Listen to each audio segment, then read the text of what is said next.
त्याला कितीतरी पारंब्य आले आणि कितीतरी बंगाळे आणि भोळे परिवार वाढत गेला आणि मला वाटतं दादांच्या आशीर्वादामुळे मग आमचे अण्णा असतील, आदरणीय बाबादादा असतील, शिवाजी दादा असतील, सुनील दादा असतील, प्रकाश दादा असतील, सर्वांच्या माध्यमातून मला वाटतं नक्कीच दादांनी खरं आज सुद्धा दादाकडे पाहून 75 वर्ष झाले, पण दादाकडे पाहून आम्हाला दादांसमोर बसायला सुद्धा लाज वाटते, कारण 75 वयात सुद्धा इतकं काम करता दादा.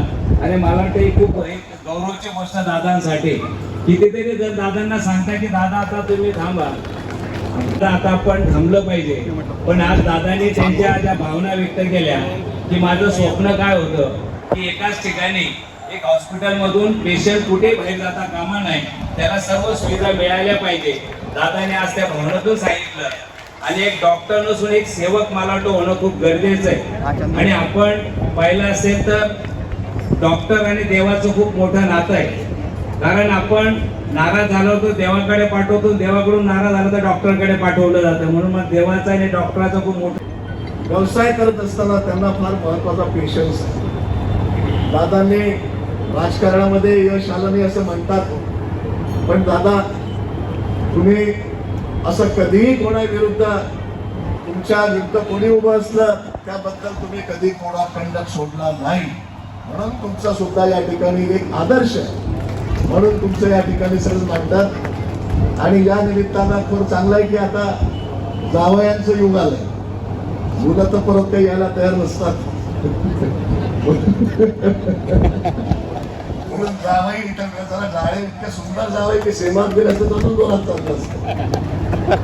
मी बॉम्बे हॉस्पिटलला माझं गिरीश महाजनांच्या आशीर्वाद म्हणजे त्यांच्या प्रयत्नाने माझं बॉम्बे हॉस्पिटलला किडनी ट्रान्सप्लांटचं ऑपरेशन झालं. आणि दुसऱ्या दिवशी बरोबर किडनी चालली आहे की नाही त्याकरता त्या रेडिओलॉजिस्टकडे मला घेऊन गेले, सोनोलॉजिस्टकडे. आणि त्यावेळेस त्या सोनोलॉजिस्टला त्यांनी म्हटलं मला टेन्शन होतं किडनी बसली आहे की नाही, व्यवस्थित आहे की नाही. मग त्यांनी मला आल्या पोहोचला, काय डॉक्टर साहेब कुठले, जळगावचे, आणि आमची रश्मी आहे ना म्हणे आमच्या सोबत काम करते, अर्ध टेन्शन माझं काय. म्हणजे असा पुढची जनरेशन जी आहे ती नाव कमवणारी आहे, अशा माध्यमातून त्यांचं काम आहे. बोलण्यासारखं खूप आहे, पण दादा तुमचं जे काम करण्याची जी पद्धत आहे त्या पद्धतमुळे आणि तुमचं जे ज्ञान आहे बरोबर इतकं चांगलं ज्ञान आहे दादाचं की त्या ज्ञानाचा उपयोग निश्चित त्यांच्या माध्यमातून आता त्यांनी टीम तयार करायला सुरुवात केली आहे. ती टीम सुद्धा त्यांची या संदर्भातला प्रश्न माझ्या समोर होता. माझ्या त्वरित लक्षात आलं की योग्य व्यक्ती जो निस्वार्थ भूमिकेतनं काम करतोय, जो गरिबांची सेवा करतोय, असा उत्कृष्ट डॉक्टर जळगाव शहरात त्यावेळेस कोण होता, तर माझ्या लगेच लक्षात आलं की अर्जुन दादाशिवाय दुसरा व्यक्तिमत्व असू शकत नाही. आणि मला आठवतं रात्री 11 वाजेच्या सुमारास मी त्यांना फोन केला तर ते म्हणाले की मी आता मध्य प्रदेशमध्ये एका थंड हवेच्या ठिकाणी सुट्टीवर जातोय आणि माझ्यासोबत माझी पत्नी आहे आणि कुटुंबही आहे.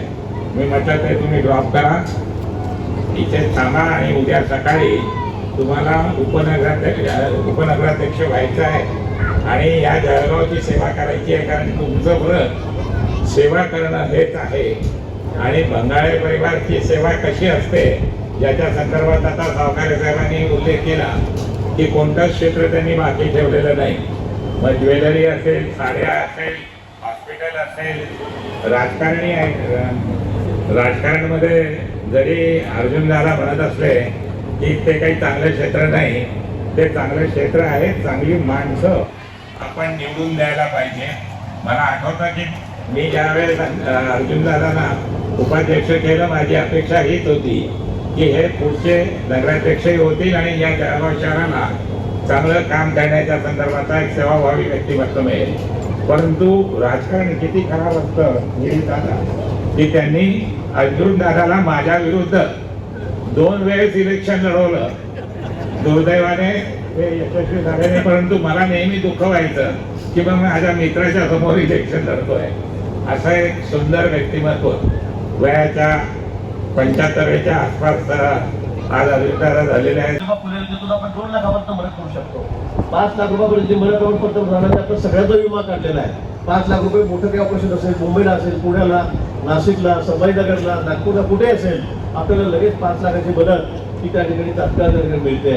आणि सरकारची सुद्धा या बाबतीत भूमिका ही अतिशय चांगली आहे.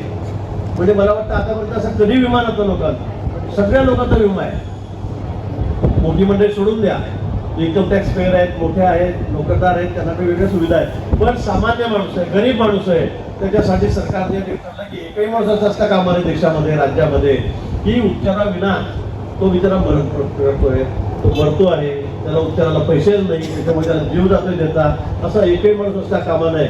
ही भूमिका शासनाची या ठिकाणी मान्य पंतप्रधानांची आहे, मान्य देवेंद्रजींची आहे. आणि त्यामुळे अनेक लोकांना त्याचा फायदा या ठिकाणी होत असतो. आपलं हॉस्पिटल स्कीममध्ये आलाय की त्याचं मला माहीत नाही, घेतं महात्माजी पुढे तर आपण लगेच मला वाटतं त्यासाठी अर्ज करावा. रामेश्वरच त्या ठिकाणी मंत्री पण आपले आहेत. रामेश्वरच बसलेलं आहे, माझं लक्षच नाही, मला वाटतं मुंबईलाच आहे का. तर मला असं वाटतं की लगेच तात्काळ त्याला जर आपण जोडून घेतलं तर अनेक लोकांना विनामूल्य लाख रुपयापर्यंत अगदी मुख्यमंत्री चेक आम्ही दुसऱ्या दिवशीच पाठवणार. लगेच 2-3 दिवसामध्ये महात्मा ज्योतिबा फुलेला त्या ठिकाणी सँक्शन मिळणार. आणि म्हणून गरिबाची सेवा या माध्यमातून चांगली करता येईल. मला असं वाटतं की आपण तात्काळ त्या ठिकाणी काय असेल, रामेश्वरला आताही सांगितलं लगेच आपण कागदपत्र दिले तर आपण या 8-10 दिवसामध्ये परत जोडून घेऊ. त्याच्यातून एक चांगली सेवा गरिबांना त्या ठिकाणी यातून मिळणार आहे. म्हणून ती जास्त वेळ आपल्याला घेणार नाही. मला 40 गावाला जायचं होतं, 12 वाजेचा कार्यक्रम 12:30 वाजलेले आहे. आपण सगळ्या ठिकाणी हॉस्पिटलला शुभेच्छा देण्यासाठी ठिकाणी आलेला. मी तर खूप लहान आहे, तर काय शुभेच्छाशिवाय काही देऊ शकत नाही. पण ते दादांचं हॉस्पिटल आहे ते माझ्यापेक्षा वयाने खूप मोठे आहेत. मी खूप लहान आहे, म्हणजे सांगत आहे मी किती लहान आहे म्हणून, पण मी खूप लहान आहे. सावकारापेक्षा तर खूपच लहान आहे.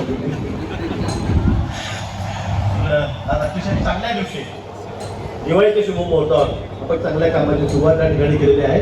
त्यामुळे निश्चित आपल्या हॉस्पिटलची भरभराट होईल. भरभराट होईल म्हणजे असं होईल की बाबा दिवाळीच्या दिवशी मंत्री सांगतात की चांगली भरभराट होऊ, सगळे आजारी पडो, सगळ्या हॉस्पिटलला येऊ. म्हणजे मला उलट अजून त्या ठिकाणी शुभेच्छा देता येत नाही, पण निश्चित आलेल्या पेशंटचं समाधान होईल.